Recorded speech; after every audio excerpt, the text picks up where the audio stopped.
一條一條嘅魚又擺喺度啦。不過地下咧就當然係會有啲積水㗎啦。就係呢度咧叫東方街市，同先頭嗰個市場其實係連埋一齊。係咪有鹼水味？係有嘅，一定有嘅嚇。但係咧絕對唔會好似橡筋咁嘅。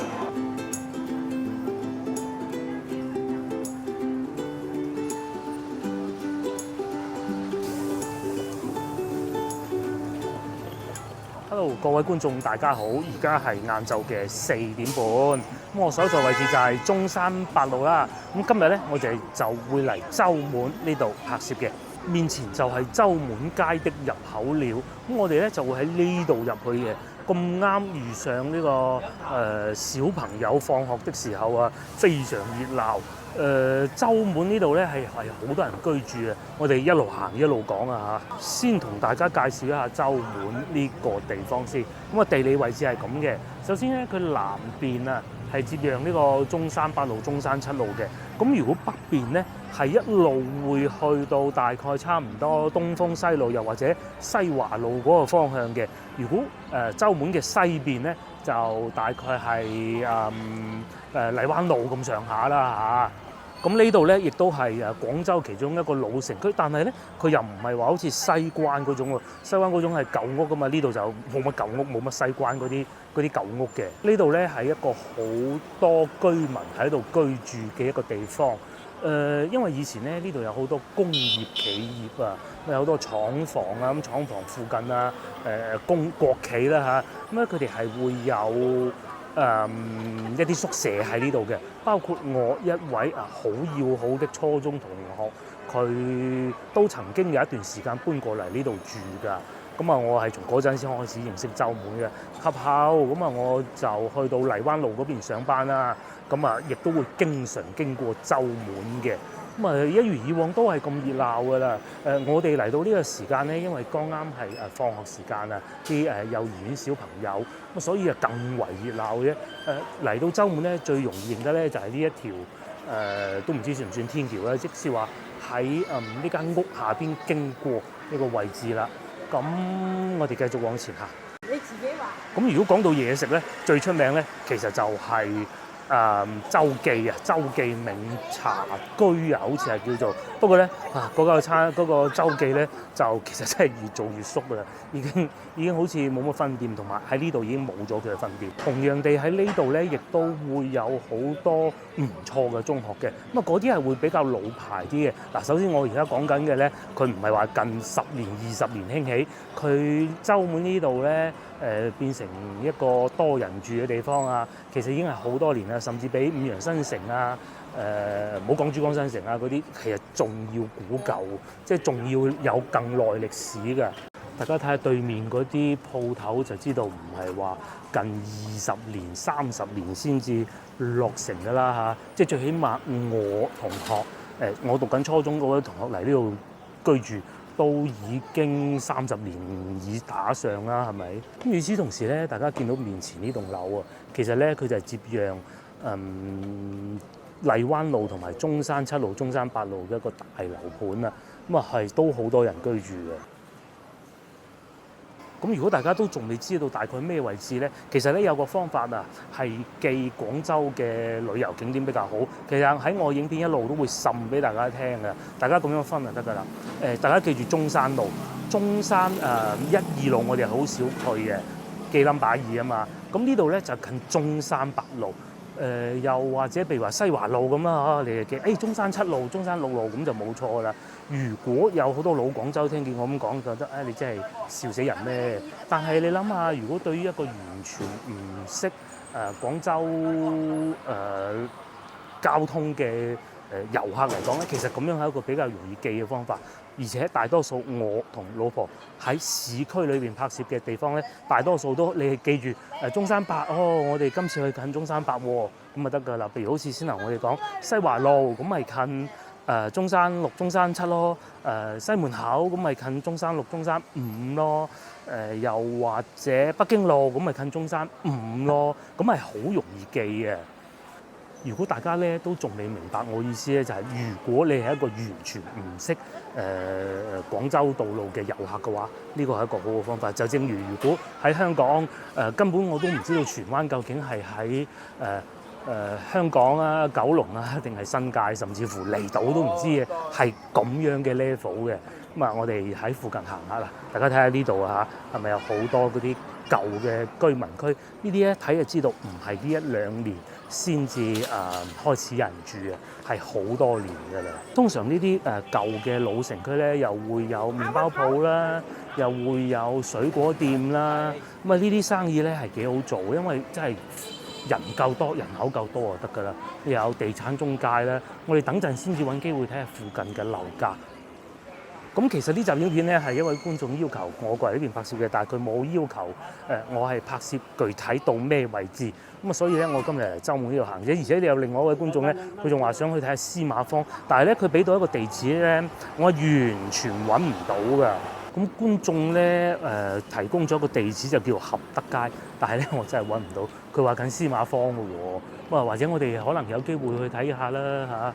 不過我哋附近行下，至於週末呢度咧，我係漫無目的咁行嘅啫。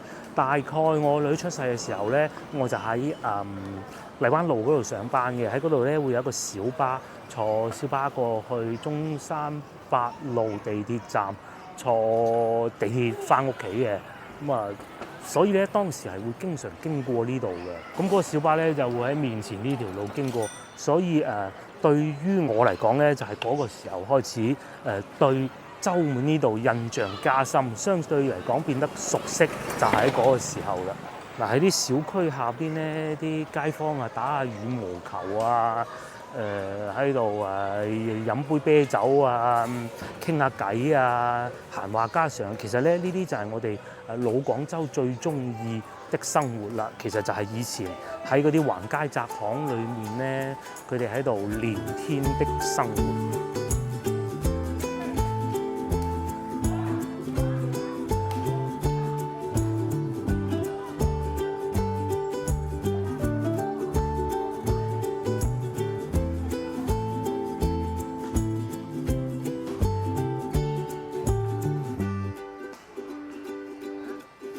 話說咧，今日係一個星期日嚟㗎，咁啊因為放國慶假期調休嘅原因咧，所以咧其實今日小朋友啊係要返學啊，大人係要返工嘅。咁但係我知道嘅，而家呢個時候啊拍攝影片嘅時候咧，香港已經發出咗8號風球啦。咁啊因為星期日啊唔使返工啊嚇，咁啊冇辦法啦，暴風球繼續留喺屋企。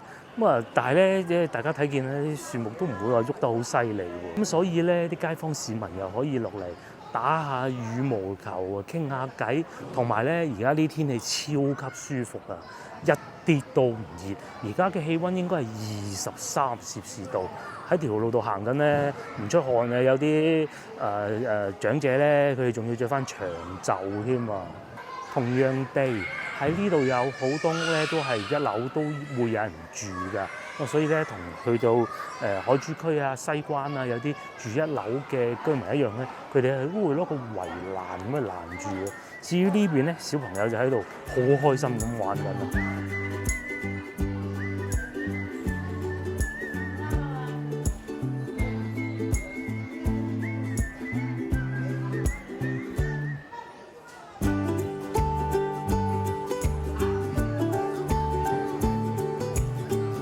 我哋繼續沿住呢條大路行啦。咁啊，通常咧，我哋呢啲識少少呢邊，但係又唔算好熟嘅人咧，通常都係認住呢條大路嘅啫。但係你話裏邊巷啊、內街裏邊咧，其實係好多地方都行得到㗎嚇，四通八達嘅。譬如喺呢度咧，又有一個都做咗好多年嘅幼兒園啊，佢個名就叫瑪利亞幼兒園，而且仲係阿葉老題字嘅喎。咁喺對面咧，如果我冇記錯，應該係荔灣區圖書館，好似係啊嚇。喺嗰度咧有一個小巴站，係可以坐呢個1蚊嘅小巴去到中山八路地鐵站嘅，同埋陳家祠廣場。不過唔知而家仲係咪咁樣嘅線路？當時我就係坐呢個巴士去坐地鐵翻屋企嘅啦。至於我依家咧就沿住呢個方向繼續行，至於內街裏邊咧，我哋睇情況熱鬧，我哋就入去，希望我唔會蕩失路啦。咁喺呢度一路行過去咧，係會通翻往大概係以前應該係12中吧嗰個方向嘅，希望我冇搞錯啦。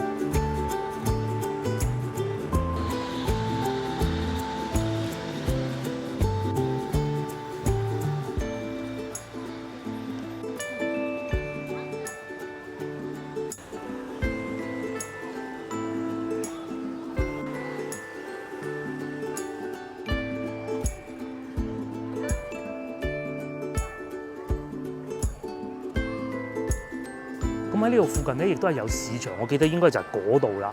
咁因為我見到有啲街坊市民拎住一袋二袋送出嚟嘅，我哋都過去嗰邊行下睇下，因為咧市場先至係最能夠反映一個當地生活嘅最好嘅地方嚟噶嘛。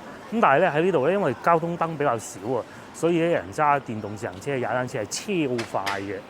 如果話同德圍嗰邊咧係好有生活氣息嘅話咧，物價指數又低，但係問題就係交通不是太方便啦嚇。呢度咧有少少似嗰度嘅，咁但係呢度交通方便咧就方便得多啦嚇。一樣咧都係有啲街坊市民喺樹底下捉下棋啦。至於車咧就喜歡停晒呢度都冇問題啦。前邊應該係市場啦。如果對於一個唔熟悉呢度嘅人嚟講咧，你借住個唔俾佢睇嘅地圖啊，其實你話係同德圍咧係有啲嗰種感覺嘅，有好多呢一種咁嘅地鋪喺度賣下啲特產啦，賣下啲白蘿蔔啦，又有賣下呢啲燒肉啦。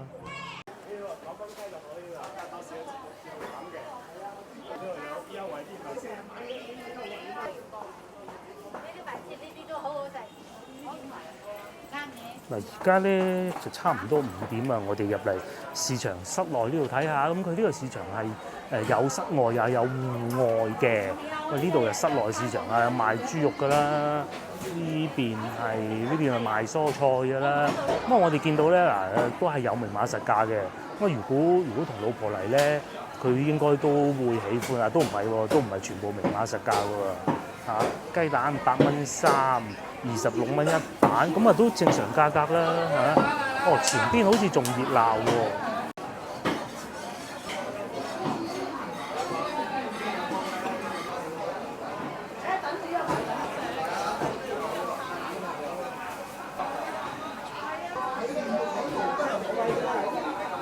哇！即係我真係第一次入嚟啊，真係諗唔到呢度都幾熱鬧嘅喎。佢哋真係淨係爭啲餐廳嘅，賣水產㗎啦，圍到行都行唔到啦。一條一條嘅魚又擺喺度啦，不過地下咧就當然係會有啲積水㗎啦。咁啊又有賣蟹㗎啦，價錢都好合理啊。同埋呢度咧水產嘅檔啊都唔少嘅喎，夠熱鬧啊嘛。嗱，呢邊啲菜咧就有明碼實價啦。咁啊，價錢就唔同大家一一讀啦。仲有羊肚啊，3蚊呀，又 OK 喎啲價錢。咁後邊白瓜，白瓜要賣3蚊，貴啲喎。嗱，前面呢一堆賣菜嘅咧，全部都有寫價錢嘅。咁你話係都要攞同龍津路啊、西華路啊，甚至乎西朗市場比咧，咁啊不切實際。始終呢度咧就都算係市中心啦。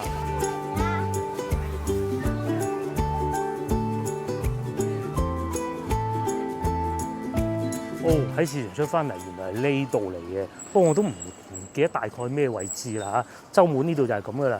如果你對佢唔熟悉咧，係會因為佢啲建築物咧，其實係大多數都係一樣樣嘅，尤其近周滿南路呢邊啊。咁但係喺呢度，大家我諗都聽得到啦，好多咧都係講粵語㗎嚇。呢度仲有個賣粽嘅喎，好似幾好嘅呢個粽。下次有機會試下，同埋我聞到好香嗰啲蒸粽嗰啲粽葉味啊！呢邊有一檔嘅喎，勁喎！下次有機會買下先。咁同埋咧，其實有夫人係安排我買啲青瓜翻嚟嘅，但係我好似冇咗回事嘅。不過唔緊要啦。哦，原來就係呢度，呢度咧叫東方街市，同先頭嗰個市場其實係連埋一齊㗎。咁啊，喺門口見到燒肉26蚊8，好靚啊！呢個價錢。如果係賣到21蚊嘅，門口就要排隊㗎啦。但係質素咧應該係冇呢啲好嘅。至於呢邊繼續行咧，就會通往翻大概西華路嗰個方向啦嚇，但係當然咧要行好遠嘅。喺呢度咧最多係乜嘢咧？就係啲小食店啊，譬如話前邊呢個一心麵包屋咧，憑我嘅記憶啊嚇，好似都係做咗好多年，因為當時咧坐小巴經過都已經見到佢，同埋呢度仲有個糖水鋪嘅，但係具體邊個位置我真係唔好記得啦。咁喺呢度咧就有2間學校都係比較大嘅，第一個咧就係面前見到呢個啦。話說咧，我個頻道啊第一次幫觀眾揾佢曾經住過地方咧，其實就係嚟洲門嘅。咁啊，或者叫生活過啦，唔叫住過啦，就係嚟呢個廣州市西關外國語學校啦。觀眾提及嘅好似以前呢度係12中，但不肯定啊嚇。呢度係石路基1號。咁至於將鏡頭轉翻過嚟呢一邊咧，其實呢邊咧又有一個學校嘅噃。個名咧就係先頭我哋經過嗰度學校嘅初中部啦。嗱，真係唔睇地圖都唔得㗎。咁咧我哋先頭經過咧就下邊呢度寫住半塘路的地方啦。咁咧就係我哋喺中山8路呢度入嚟嘅。咁咧而家咧我哋就繼續往北行，咁啊往北行咧就會去得到大概司馬坊嗰個位置啦，大概啦，只能講係。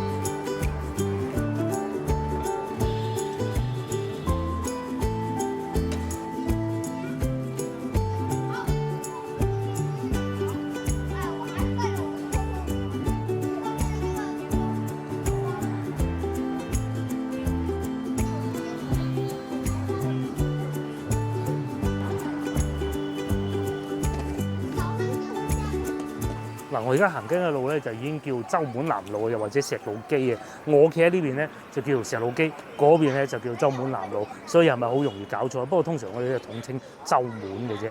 如果喺呢度咧要食一啲老字號嘅，又唔算叫茶餐廳啊，碟頭飯啦，據說呢個都係唔錯嘅，而且咧5彩魚蛋粉10蚊啫。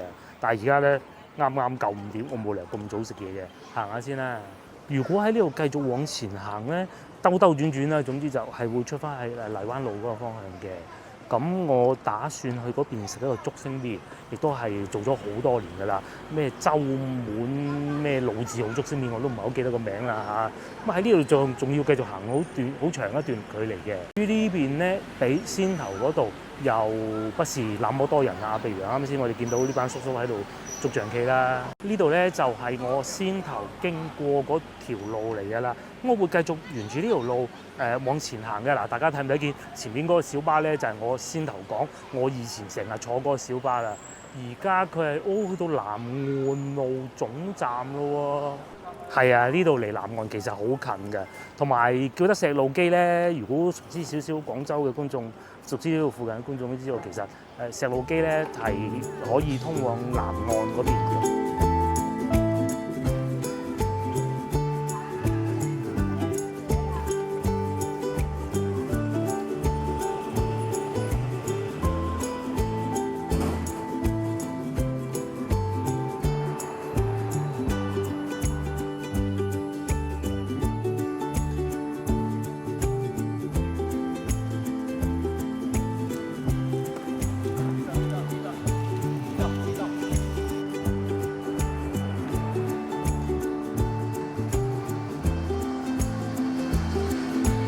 嗱，好啦，我哋嚟翻到呢個洲門南路啦嚇，即係路尾咧。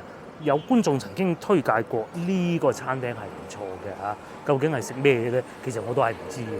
我哋不如就趁今日過去睇下。嗱，都係嗰句食咧，我而家唔食住，實在太早啦。睇下有咩食都好啊，過馬路先。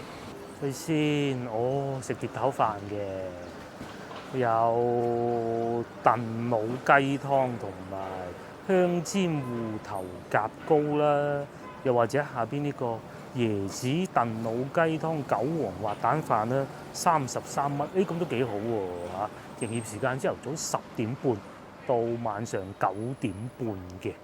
咁啊，廢話少講啦，我哋繼續往呢個方向行過去。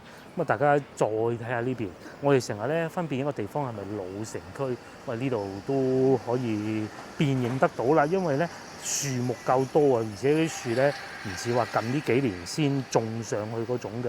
咁我會沿呢個方向行嘅。如果喺鏡頭呢個方向一直行過去咧，係可以去得到麗天大廈，又或者係西關外國語初中部彩虹橋校區，係咪好複雜咧？其實唔緊要嘅，只要咧你記住近西華路嗰個方向就得㗎啦。咁因為咧我都唔係好死心啊，觀眾話想揾個地方咧，我揾唔到嘅。咁我會嘗試去到司馬坊嗰個方向，司馬坊咪就喺西華路咯。咁啱嚟到呢度又同大家睇下，係咪有好多樓咧都有加裝電梯？咁啊講明呢度咧老人家夠多嘅啦，同埋咧大多數都唔會係嗰啲好矮嘅樓層㗎。咁啊，即係如果得6層嘅起嚟都冇用啦，係咪先？又或者後生夠多嘅咧，佢哋亦都冇乜動力去起電梯啊。但係咧長者多喎，咁啊梗係一叫起電梯喎，大家就好踴躍，都要交錢㗎。喺對面咧仲有個整車胎嘅地方㗎。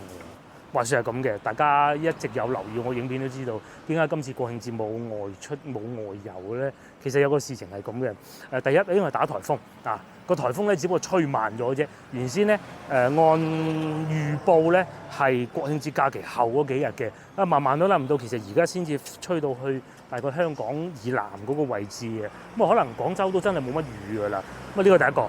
第二，我哋怕多人，咁多人都好咧，我哋喺南沙街都可以避免到啊嘛。但係有一個問題咧，就係我嗰條車胎咧，嗰架車胎咧，俾人俾眼釘啊，吉咗個窿啊，咁咧搞到漏氣喎。咁漏氣唔敢上高速公路，咁咪傻嘅咩？揾人整係易啊，俾錢就得㗎啦。但係問題咧，好多都放咗假整車胎嗰啲鋪頭。咁我聽日就會去整翻條車胎㗎啦。等到過多幾日先至同佢老婆出去外遊咯。呢個就係我自己嘅問題啦。咁啱經過呢度就梗係嚟睇下樓價啦呗。個馬路先德佑啊，睇下先。呢啲係租盤嚟喎。嗱，左上角啊，荔灣路啊，2房1廳啊。我哋唔好睇總價幾錢啦，均價係33000。下邊呢個洲滿小區貴落42000啊，再落一個33000，又或者最右下角嗰個啊。均價係37000，哇，都唔平喎！麗安大廈啦，右上角租盤，洲滿西街，2400蚊，57平方米。嗱，同金沙洲嗰啲咪爭好遠咧，起碼爭咗差唔多1倍咁滯啊！咁梗係咧，呢度老城區唔同嘅，有啲仲有電梯添。好靚啊，37000至33000。均價，好啦，廢話少講，我哋繼續行啊！嗱，又見到一個西關外國語學校啦。我經常講嗰啲學校點解咁多啲名一樣咧？係嘅，佢合併咗啊嘛。包括呢個又係合併咗。至於原先佢係一間咩學校咧，我真係唔知啊。但係肯定係合併得嚟嘅。既然咁啱，我哋又嚟呢度行下咯喎，不如會唔會我哋先頭睇見嗰啲樓盤就係呢啲屋咧？都唔出奇㗎嚇。呢一棟啊未必嚇。但係後邊嗰啲舊啲嘅咧，可能就係33000嗰種啦，33000喎。其實咧，如果使到33000咧，喺芳村咩合興苑嗰啲咧，住到爭好遠咧價錢。除非你對呢一區感情好深，如果唔係咧，買呢度見仁見智啦。有觀眾覺得好奇怪，其實都唔係爭好遠距離啫，點解個價錢爭咁遠嘅咧？其實有個原因就係學位啦。呢度附近咧，啱先大家見到啦，係比較多唔錯嘅學校嘅，相比芳村嚇我講，芳村啲學校都唔差，但係始終呢度咧，中山八路周邊啊嘛，中學又有幾好嘅，小學又有幾好嘅，所以咧就會落價貴啲啦。但係如果講到講到生活成本嘅話咧，即係芳村就比呢度係要好啊，起碼闊落啲咧，停車都冇咁貴。喺呢度大家睇見嘅咧，要隨便停，唔係叫隨便停，係亂咁停先得㗎。至於喺芳村咧，俾錢啦，冇所謂嘅。我哋見過喺芳村好多月保啊，都係500蚊已經算貴㗎啦。喺呢度，因為你想停都冇得停啊！好似面前呢啲停車位咧，係好難先揾到一個㗎。咁同埋咧，有件事情係咁嘅，呢度我好熟啊。咁啊，我揸車就成日講話我好渣嘅。喺面前呢度咧有一個維修汽車嘅地方啊。我第一次整車咧就係嚟呢度㗎啦。咁啊，即係完全唔識嘅嗰陣，咪揸到嚟呢度整咯。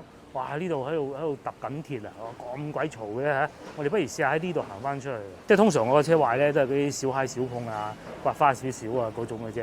咁啊嚟呢啲地方搞掂㗎啦，就唔使報保險嘅。就係呢度。好啦，講下具體位置先。咁如果咧喺呢個方向行翻出去咧，其實一路去咧就可以去到呢個西蕉公園，即係南海中學嗰邊嘅。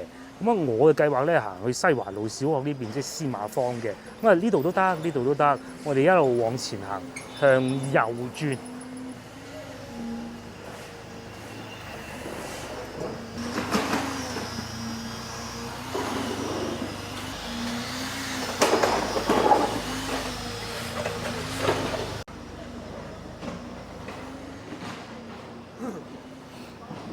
嗱，冇錯啦，就係呢度啦。喺呢度咧，一路行係可以行翻過去西蕉生態公園嗰度嘅，即係南海中學嗰個方向啦嚇。喺呢度過到去，不過今日唔行啦。我哋沿住呢條路繼續行，喺前邊一直往前行，我哋已經隱約見到荔灣路啦。咁喺呢度一直行，其實就係荔灣路嚟㗎啦。我哋繼續往前行啦，喺前邊咧仲有一個地方啊。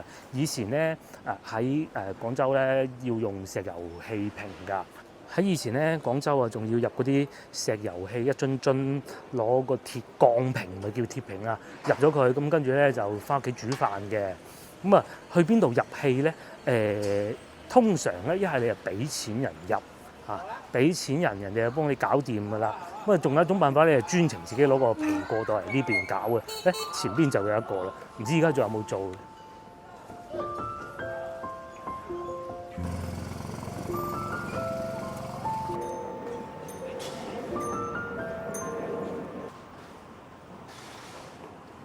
嗱，冇錯啦，就喺呢度啦。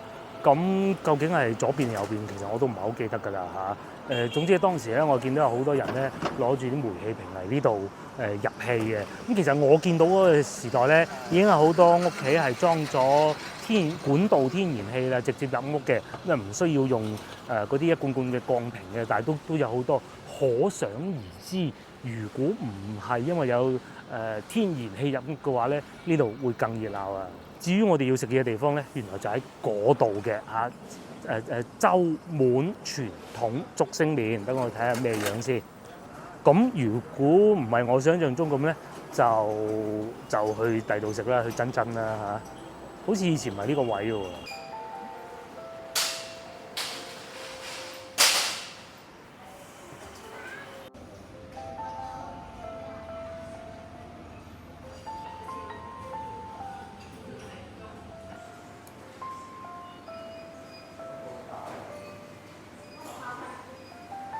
我嘅嘢食就嚟咗啦，咁我要咗一份細嘅鮮蝦蟹子雲吞麵嘅。咁啊，真係好傳統喎！佢咧啲雲吞係擺喺下邊嘅，同埋個碗咧係唔係好大嘅一種嘅。從好多文獻裏邊得知，廣州嘅雲吞麵咧，古代就稱之為細蓉嘅。咁啊，點解咧？其實就係細細碗咁解嘅啫。呢個咧完全秉承到細細碗咁嘅感覺啦。嗱，食呢個竹升麵咧，就梗係要欣賞佢竹升麵啦。真係同街外嗰啲竹升麵唔同啊！我知我點解唔中意食街外嗰啲竹升麵咧，因為咧我以前曾經食過一次嘅，佢個鋪頭喺嗰前邊嗰度嘅。嗱，係咪有鹼水味？係有嘅，一定有嘅嚇。但係咧，絕對唔會好似橡筋咁嘅。包括我之前所講嗰啲咧，所有嘅竹升麵咧，冇咁橡筋嗰啲都唔夠呢個咁爽口彈牙嘅，一啲都唔硬嘅。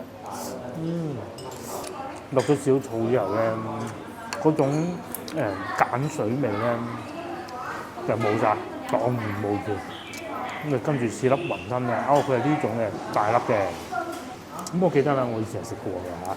係真係喺舊鋪嗰陣，真係可能會經過。試下咁大雲吞啦，食啲竹升麵咧，落辣醬咧就嘥咗貨。嗱，啲麵啊好出色啦，嚿粒雲吞咧又好似實色啲喎，裏邊竟然有冬菇嘅。咁你係好難想象一粒傳統嘅雲吞裏邊咧係有冬菇嘅。咁或者我唔識食啦，或者以前人哋傳統嘅時候真係有冬菇啦。又或者麵真係做得幾好，但係粒雲吞咧就夠大粒啦。有冬菇。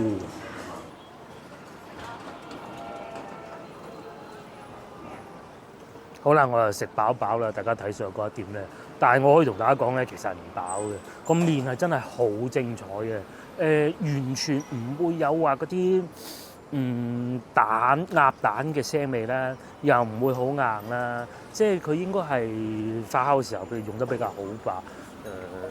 但係咧個雲吞啊，將所有優點減晒嘅，有冇油落冬菇黐線嘅係咪？咁大家翻到嚟咧，如果要食嘅咧，就千祈唔好食有雲吞嗰啲，咁就得㗎啦。咁至於咧，我哋行翻過去荔灣路啦，因為唔死心嘅我咧，始終都想去司馬坊嗰邊行下嘅。咁喺前邊直行轉左，咁啊同埋睇下我仲有冇記錯。先頭講呢間雲吞麵鋪嘅舊址喺邊啦，同埋咧呢度其實都好有老城區嘅感覺嘅。咁至於喺前邊往右轉，一路轉翻出去咧，一直行咧就可以去到龍津路㗎啦，係啊。咁啊至於喺前邊一直行往左轉咧，就到西華路喎。荔灣路就係連通龍津路同埋西華路嘅一條路啦。喺呢度咧有好多呢啲科創園嘅，又有充電站啦，又有洗車鋪咧。因為始終咧以前呢度係好多工業企業喺呢度嘅。至於我講咧先頭嗰個竹升麵店啊，大概以前位置好似就係呢幾格嘅啫。咁至於具體到邊度，我真係唔係好記得，因為即係呢幾間鋪頭咧外牆咧全部都翻新過，我都唔係好認得，好似係喺呢個原味美食呢度係嘛？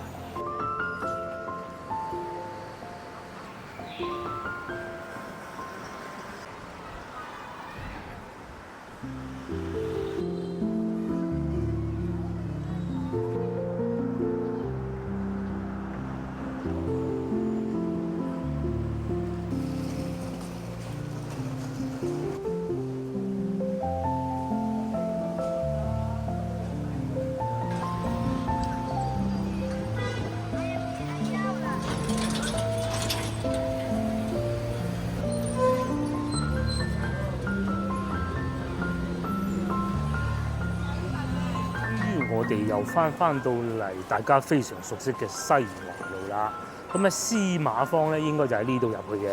我啱先咧其實搞錯咗，我一心諗住司馬涌咪喺彩虹橋地鐵站隔離啦。呢度司馬坊啊，咁啊話唔定係揾到合得街，因為司馬涌係好長嘅，司馬坊就好細嘅啫。我行勻成個司馬坊，如果都揾唔到觀眾要揾嘅地方，咁就即係講明一唔係佢記錯，一唔係呢個地方冇咗啦嚇。嗱冇錯啦，嗱呢度就係司馬坊啦。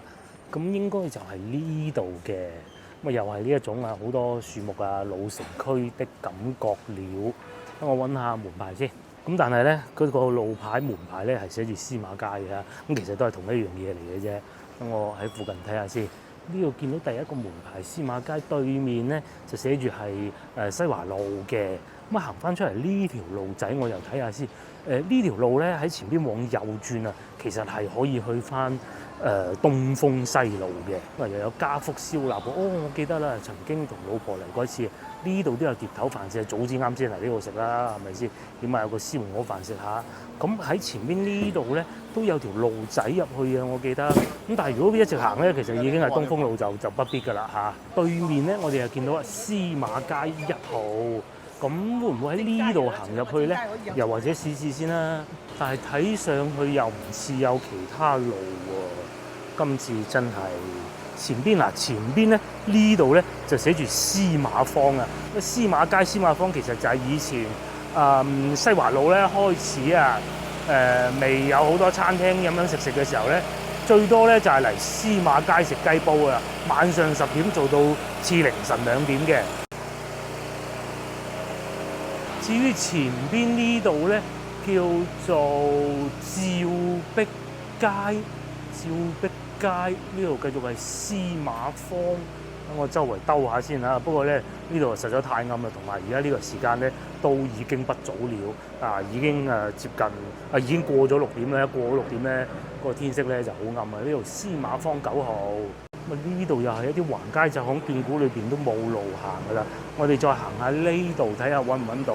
我再行過去好似係一個小學定係幼兒園嚟嘅，我都唔係好記得啦。至於呢邊咧整緊路，哇，非常嘈吵。呢邊有冇路咧？好似又有路喎，又過去睇下啦，係咪先？既然都嚟到啦，咁山長水遠，踩單車我踩咗10幾分鐘嘅陰功。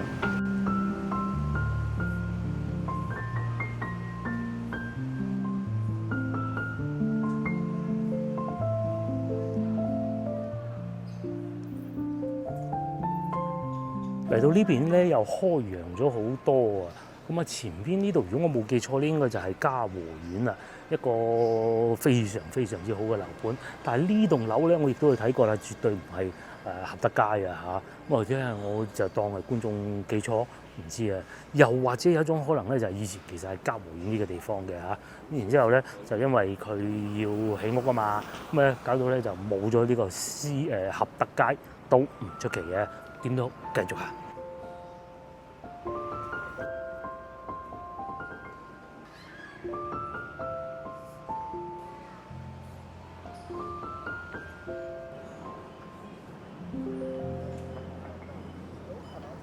我而家企緊呢度咧，已經係新橋街嚟嘅咯喎，咁真係唔知揾唔揾到喎，同埋都兜到亂七八糟啦嚇，我都暈頭轉向，究竟係咩位置？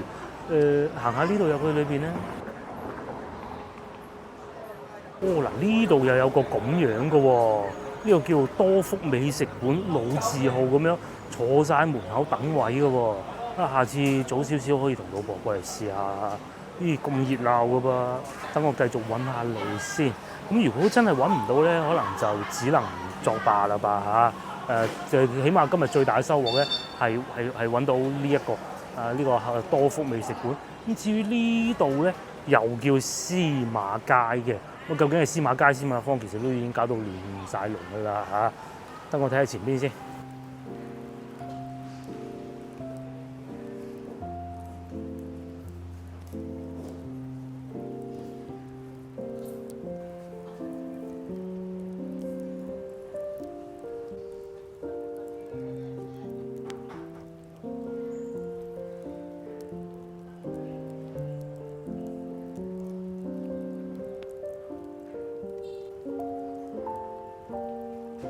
縱觀咧，我都行過晒嘅，我真係揾唔到合德街啊！至於上邊咧，如果我冇搞錯咧，應該已經係第一樽嚟㗎啦，一定唔啱嘅。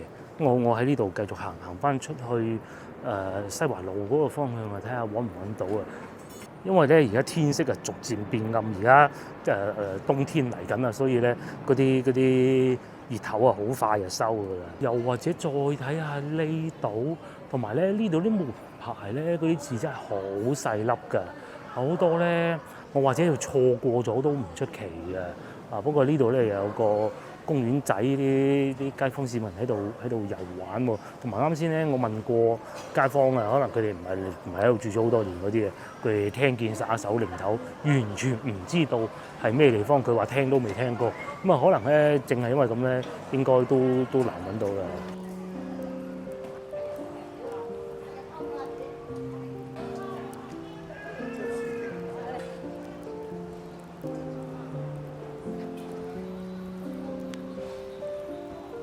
咁睇嚟都冇辦法啦。司馬街、司馬坊全部都行過晒，就係揾唔到合德街嘅。咁可能真係已經冇咗，又或者如果有知道嘅觀眾咧，留言話俾我聽啦嚇，幫下呢位觀眾。其實西華路係好簡單嘅，我哋隨時都可以再嚟。去買餸嘅時候，早少少個人望一望就已經揾得到㗎啦。咁好啦，今集影片到呢度為止，幫忙 share 呢條影片俾你嘅朋友睇，又或者幫我點個 like 嘅。下集見啦，拜拜！天黑啦，因為。